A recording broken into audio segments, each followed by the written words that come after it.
Hello, Clockwork Peon here. We are currently in Des Moines, Iowa, and I want to make a video to kind of set some of the records straight about the idea of hard work in America. Certainly, one of the terms, one of the things we've heard a lot about, of course, is the idea of hard work. And if you work hard and are willing to work hard, you can get ahead in the country. Now, there is truth to that, but there's also some myth to that, and certainly I want to kind of dispel some of those as well. One of the things about hard work is that it's very, very true. You do need to work hard, and what does that mean? I guess maybe define what that means too. Are we talking studying in college to get a career that is a six-figure income or higher, to be certainly a doctor, an engineer, some kind of a computer technician, anything like that, a lawyer. So those are certainly six-figure jobs. So when we say hard work and when people talk about hard work, are they talking about those types of things? And that's one of the, issues or concepts that we really need to break down, and we really need to decipher that and distill that into what it truly means. When we say hard work, are we talking about a person who makes maybe just ahead of minimum wage? They make $15 an hour, but they've been told hard work and you need to work really hard in America, so they work 60, 80 hours a week and at 15 an hour, and then they try to make double that, so they're making essentially about 22, 23 an hour with all those overtime. So is that what we're talking about when we're talking about hard work? Or are we talking about hard work in terms of starting your own business, taking on multiple side jobs, that sort of thing? And those are questions that we really need to decipher, because we hear so much about in this country the idea of hard work pays off. And again, I'm not saying it doesn't pay off, but we don't really decipher what that means. Does it mean doing a job that no one wants? Does it mean going out and cleaning porta potties, going out door canvassing, knocking on doors, whether it's 100 degrees out or whether it's the wintertime because you need work and you've gotten constantly rejected all day? And I've done door-to-door canvassing. And I would say that's hard work. Now, would I say that I would ever truly get ahead through door-to-door canvassing? Of course not. Making very little income doing that. And also that's more of kind of a side hustle job as well. And I do want to talk a bit about how our economy has changed. And I think it was changing before COVID hit in 2020, but I think once COVID hit, that really supercharged or turbocharged our economy into what it was slowly becoming just before COVID for really about, 10, 20 years, a couple decades before COVID hit in 2020. And what that is, it's the gig economy. We have a lot of people out there who don't necessarily work full-time jobs. They work the gig economy.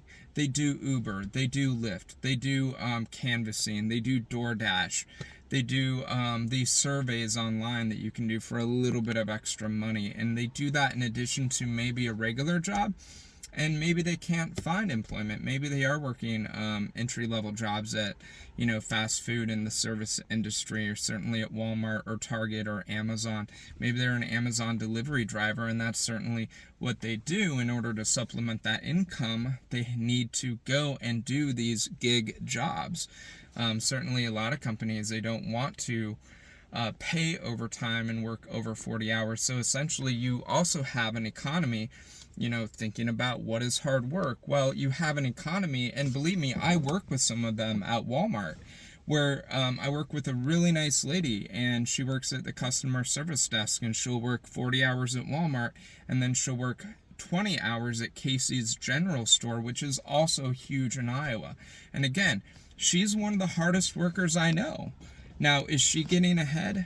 No, she's about 55, 60 years old. She's probably, hopefully, ideally, she would be about 10 years away from retirement, but in all practicality, she may have to work till she's 70.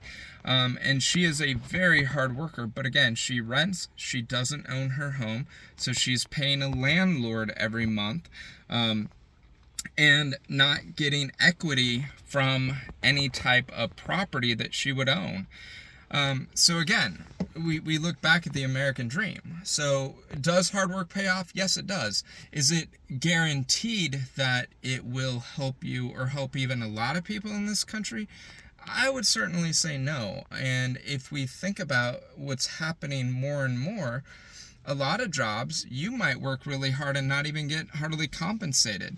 And I've looked at a lot of sales jobs. I've looked at a lot of those jobs, and certainly the mentality, and I've talked about this before, because it does kind of cross over into the self-help industry. But the idea is if you go out and bust your ass out there, and then you can certainly sell and make a ton of money. And a lot of these jobs, they're 1099 positions, they are commission only positions, not even a base. Whereas, before, certainly there always were commission sales jobs, but a lot of sales jobs previous to COVID, really even previous to, the turn of the century, like back in the 1900s, a lot of those jobs paid a base plus commission. So we do have a lot of people who are out there working hard and very much struggling through not the best conditions, not the best working conditions, being constantly rejected, constantly told no. Maybe they make 100 calls, maybe they get one sell, maybe they knock 20, 50 doors, and certainly maybe that would be 20, 50 doors in the course of a few hours, and then say 120 doors a day, and they don't have a single sell. Can you honestly tell me that those people are not, quote unquote, working hard, but then they don't have much to show for it? And again, we say, well, they just need to get better. They need to hustle. And I would agree to a certain extent about that. But we also have to look at the standard baseline for, again, temperament, personality out there, skills, aptitude levels. Because the fact is, there are some people who cannot be the Zig Ziglars.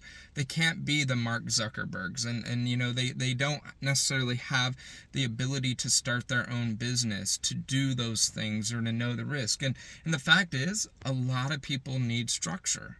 A lot of people need to have that structure. And as we've lived in this postmodern, post-industrial era, we're seeing a lot of people that don't have those factory jobs and don't have some of those even white-collar office jobs out there that used to be out there. And people, they are working from home more in some of the office jobs and those types of jobs. But even those jobs require quite a bit of proficiency with computer programs and running software and just kind of knowing how to navigate so many of those systems. And then you have multiple monitors, and you're navigating through multiple computer programs and systems, communicating each other while on the phone, while taking inbound calls, while also potentially doing outbound calls and customer service.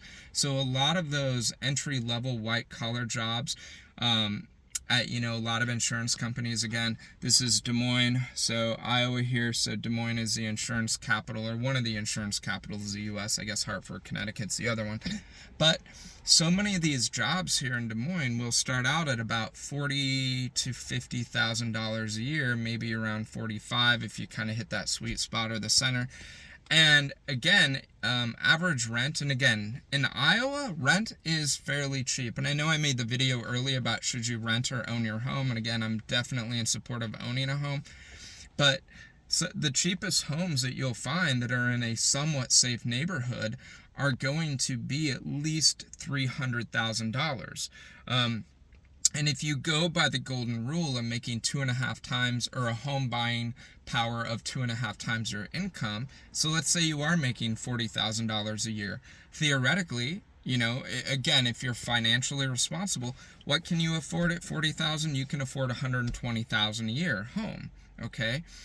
And again, we couple that with the idea that so many people are not in long-term relationships. So many people are single, and the idea of marriage is slowly kind of going the way of the buffalo. You're not having two incomes to necessarily fuel the ability to pay a lot of these expenses. In Iowa, certainly in the Des Moines metro area where we have about 750,000 people, our average rent is about 13 to 1400 a month is the average rent slash mortgage of what it's going to cost for housing. So again, I want to take it back to the idea of hard work. Okay, so you do have the example of the person I gave to you who is working at Walmart and Casey's.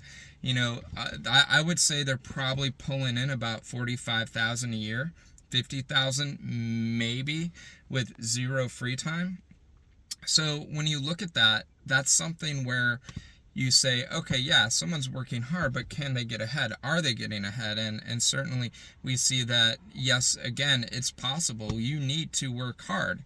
Don't get me wrong. You should work hard, and you need to do something, not only just financially, but certainly, for a sense of self-affirmation or meaning. It's not good to sit at home. And that's one of the worst things about the Lyndon Baines Johnson Great Society programs, which basically told people, yeah, government will take care of you. Government will subsidize you for not going out and working. But I think it's a complete misnomer to say that people who don't work are lazy. There are lazy people who don't work, absolutely. But I think there's a lot of people who've given up.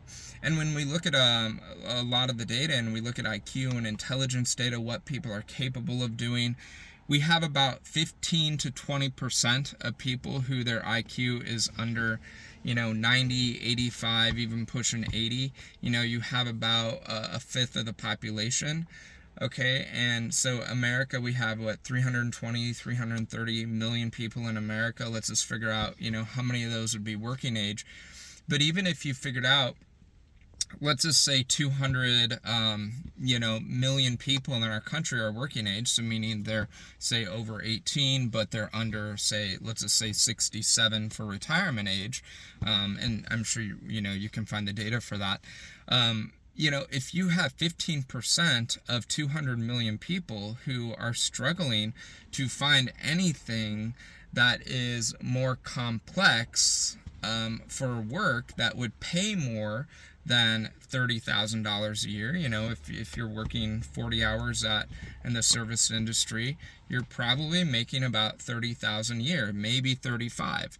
And certainly this day and age, 35,000 is not going to get you very far. 35,000, you are struggling. You are very much struggling, even in rural areas. And certainly we have urban poverty, but we also have a lot of rural poverty in Iowa, but that would apply for the entire country as well. So again, to simply say people need to work hard, that is true. You should work hard. You do need to work hard. But I don't think that considers all the other factors that come into play. There are a lot of people who want to get ahead, who do work hard, and who struggle to get ahead. And again, kind of going back to the intelligence thing and the different abilities, and there are certain people who never figure out what their ability is. And that's a shame, and I don't think our school system, not to necessarily go on this tangent, that could be a different video, but it does tie into hard work. And again, I taught for 14 years, so believe me, I've seen over 1,000 students come through my classroom over the years, and I can tell you that different kids have different abilities. I've had students work on my vehicle. I had a head gasket blowout. I've had them do odds and ends. I had them do a tune-up with the spark plugs. And I can tell you that there are certain kids who are just mechanically inclined to do that. And that is how their brain operates.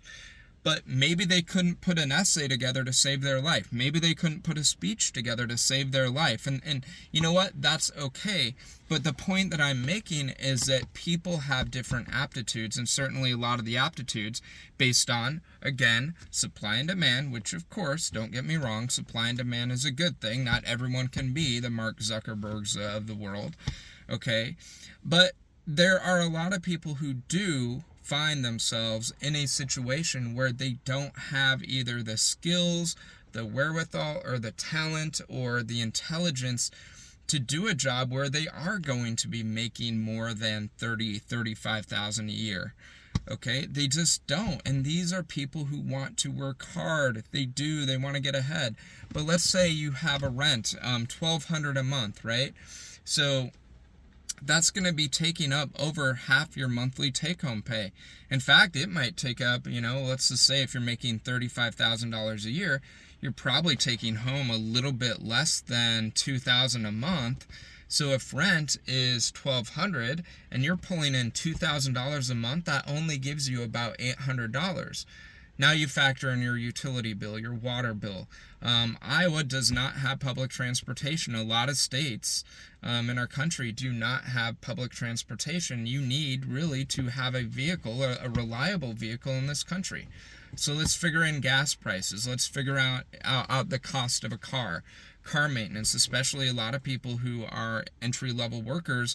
They can't simply afford to have a new car.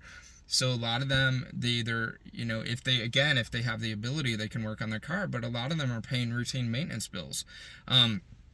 So again, and we also look at inflation under this country. And certainly right now, inflation is very high. We have a president who has policies that really lend themselves to having higher inflation. And I think that when we look at how that affects people in the lower entry-level wage categories of this country, again, making $35,000, we see that, it's nearly impossible for them to get by, let alone get ahead. And again, these are hard workers. These are people who want to get ahead.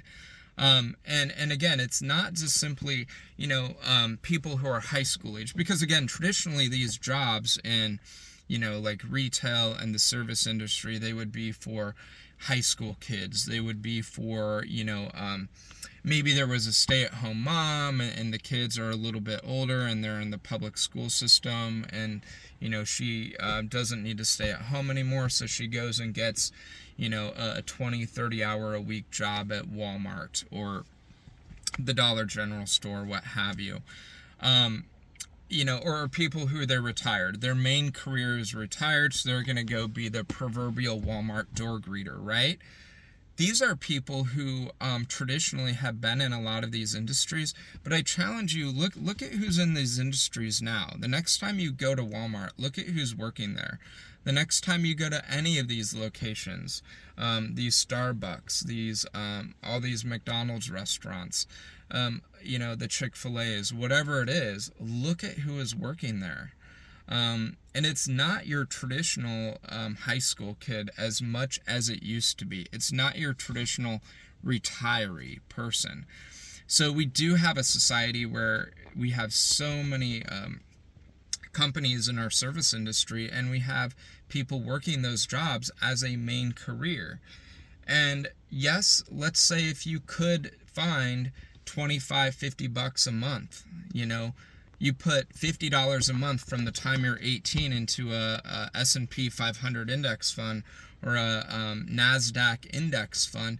Yeah, you could have a little bit of rate of return, but certainly, a lot of people, they're not told that. They don't know what to do. They don't have guidance. And believe me, I've helped people look at their retirement accounts. I've talked about that with people, and I can tell you that a lot of people who I've ran into and encountered, they are completely clueless, especially the people that need the most help. If you're pulling in $35,000 working at Walmart, chances are you don't have as big of a financial acumen as someone who does have the resources, an HR department to talk to them about their 401k, someone who is making maybe $100,000 a year.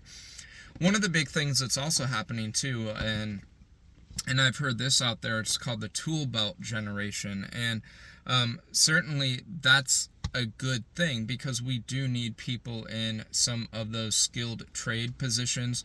We need electricians, we need plumbers, we need people to run gas lines, we need people to run fiber optics, and so much of the infrastructure that we have in our country. We need someone to, build and frame all these buildings and wire them. And those are jobs out there too that certainly that's hard work, and definitely people can make a fair amount of money in the trades. some more than others. But again, does everyone have that wherewithal? Does everyone have the physical capability to be on their feet all day, especially when we couple that with the obesity epidemic? So, and again, all these things, not to necessarily go completely stream of consciousness on you, but all these things, they do really kind of tie in together. So yes, in this country, you do need to work hard, you do need to save money. But again, when we look at going back to the situation of that person making $35,000 a year, paying $1,200 in rent, then they have gas, food prices, car expenses, everything onto that, taxes. It's tough. It is so tough out there. And again, it's not because people are lazy. In full disclosure, I am a conservative. And I have some libertarian leanings, but primary traditional conservative. And I will be the first one to tell you that so many of these people who we look down on and say, you just don't want to work hard, you can't get ahead because you're not hard working enough, you need to pull yourself up by the bootstraps.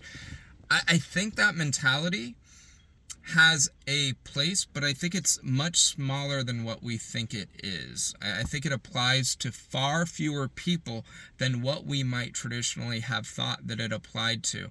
And believe me, I've seen a lot of the people. I've seen a lot of what goes on. And again, we couple this with the fact of how many people have mental health conditions, how fewer social safety networks there are because we have a society of broken families and divorce. Oh man, now we have ourselves a huge, huge problem. And is hard work going to solve all that? Again, it can be a little nudge in the right direction, but it can't be the cure. It can't be the thing that really solves and alleviates some of these issues of people who are in poverty that we just brush off and say, well, they're not hard workers. So again, that's not to disparage hard work, because you do have to have hard work, and hard work will help many people. Certainly we worked hard, my wife and I, we worked very hard to get our house paid off. But again, there are circumstances and situations where that is simply not the case for everyone as well. So again, just kind of curious what your thoughts are about it. Certainly feel free to start a discussion in the comments. That would be greatly appreciated. If you're able to like the video, that would be great. If you're able to also subscribe, all two of you who are watching, I just flashed a peace sign, but all two of you who watch this video, because I have no audience at the moment, that would be wonderful and delightful. So again, what do you think? Put it in the comments. So again, A Clockwork Peon here, signing off. So you have a great and marvelous, wonderful day. Thank you.